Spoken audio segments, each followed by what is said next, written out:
और इसी बीच बड़ी और चौंकाने वाली खबर आ रही है क्योंकि भर भरा कर सरकारी क्वार्टर का एक हिस्सा गिर जाता है। ये जर्जर हिस्सा था जो गिर गया।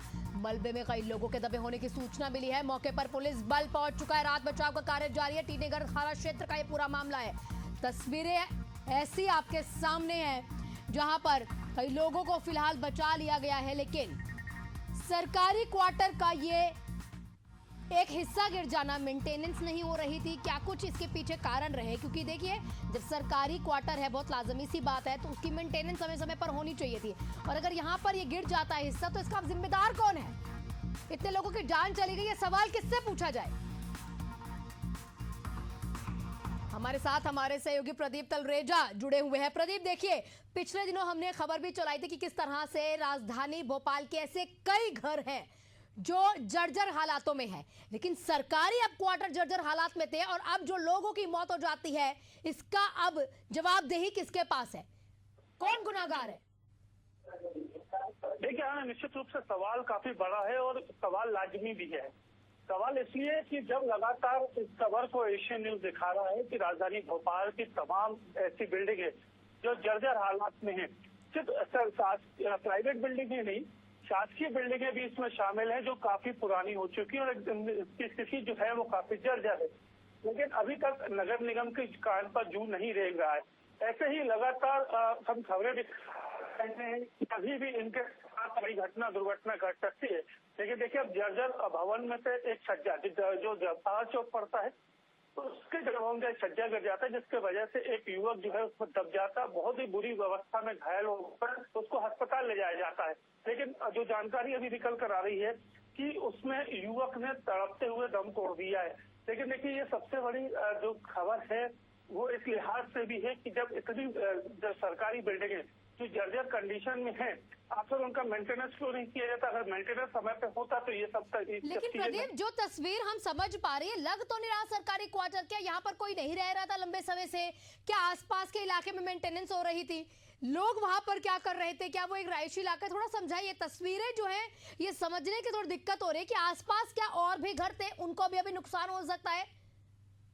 देखिए, जवाहर चौक का ये पुराना एमएलए क्वार्टर का एरिया है जहाँ पर ये घटना घटी है। देखिए, लंबे समय से इनको खाली कराने का काम यहाँ पर किया जा रहा है, लेकिन कई ऐसे लोग होते हैं जो अनाधिकृत तरीके से यहाँ पर रहे या यहाँ पर किसी भी गलत तरीके के जो कृत्य है, जो असामाजिक तत्व होता है, वो कहीं ना कहीं सबसे ज्यादा होता है। देखिए, ऐसा ही एक युवक है जो मानसिक रूप से विक्षिप्त बताया जा रहा है, भीख मांगने का काम करता था, वो यहाँ पर था। और इसके बाद जब बारिश की वजह से धीरे धीरे जब जमीन जो लगातार हम इस बात सोच रहे थे जर्जर हो चुकी है, उस पर तोड़ने की कार्रवाई होनी चाहिए थी, लेकिन वो नहीं की गई। लेकिन अब जब इतनी बड़ी घटना हुई, इसके बाद उसको तोड़ने का काम किया जा रहा है। लेकिन ये पुराना एमएलए क्वार्टर है और पुराने एमएलए क्वार्टर को हालांकि लंबे समय पहले मुक्त करवा लिया गया है और लोगों को वहां न जाने की जो बात है वो भी लगातार की जा रही है। लेकिन सिर्फ इतना ही करना उचित नहीं है। इसके अलावा अगर बात की जाए तो लगातार इस चीज को भी निगम प्रशासन को ध्यान देना चाहिए था कि इस बिल्डिंगों को पूरी तरह नस्तोनाबूद कर देना चाहिए था, लेकिन वो उनके द्वारा नहीं किया गया, जिससे चलते आज कहीं ना कहीं दुखद घटना जो है वो घटित की है। जी प्रदीप, देखिए, क्योंकि वहां पर क्या मान लिया कि लोगों के समझ में नहीं आया, क्योंकि देखिए एक शख्स तो विक्षिप्त है, आप पहले ही बता रहे हैं, तो क्या वहां पर सिक्योरिटी के लिहाज से किसी को रखा गया? कोई साइन बोर्ड लगाए गए हैं वहां पर? क्या सरकार की तरफ से इस तरह की चीजें करी गई है, प्रशासन की तरफ से, कि वहां पर लोग ना जाएं? और ये पूरे इलाके में एक ही एमएलए का क्वार्टर था? देखिए, ये राजधानी भोपाल का सबसे पुराना जो एमएलए क्वार्टर हुआ करता था, ये वहाँ पर क्वार्टर थे और ऐसे कई क्वार्टर जो है वहाँ पर बने हुए हैं। लेकिन वहाँ पर जब इसकी कंडीशन काफी खराब हो चुकी थी, इसके बाद अलग अलग ठिकानों पर जो है एमएलए को जो मंत्री है, मिनिस्टर है या जो विधायक है, उनको शिफ्ट कर दिया गया। लेकिन सरकार के द्वारा लगातार ये कोशिश की जाए कि इनका सबका निर्माण जो संचय कराया जाए, इसको लेकर के तमाम प्रक्रिया जो है वो की जानी थी। लेकिन ये सिर्फ प्रक्रिया जो है वो सिर्फ कागज तक ही सीमित रह जाती है। इसके चलते इस प्रकार की जो घटनाएं हैं वो कहीं न कहीं देखी जाती हैं। और देखिए, ये कोई छोटे मोटी हादसा इसको नहीं कहा जा सकता, इससे भी इनकार नहीं किया जा सकता कि जिस प्रकार से घटना घटी और एक व्यक्ति की इसमें मौत होती है, तो ये कहीं ना कहीं सवालिया निशान भी खड़े करती है। अब इस मामले को लेकर कहीं ना कहीं सियासत भी जरूर देखी जाएगी। इसके अलावा क्या सरकार की तरफ से कोई बयान इसके ऊपर कि भाई जो लोग थे वहां पर अगर पहुंचे हैं, क्या कोई मुआवजा या फिर जो परिजन उनके होंगे उनके साथ आपकी कोई बातचीत हो पाई हो?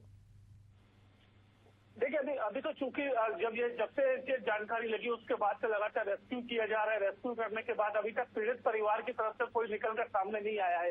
हालांकि फिलहाल मौके पर जो नगर निगम का अतिक्रमण अमला है या जो तोड़ने की कार्रवाई है वो जरूर की जा रही है, लेकिन कार्रवाई के बाद ही स्पष्ट हो पाएगा। जब इसके पीड़ित के जो परिजन हैं या कुछ इस प्रकार की चीजें आएंगी, इसके बाद ही कोई आगे की बात कहना उचित होगा।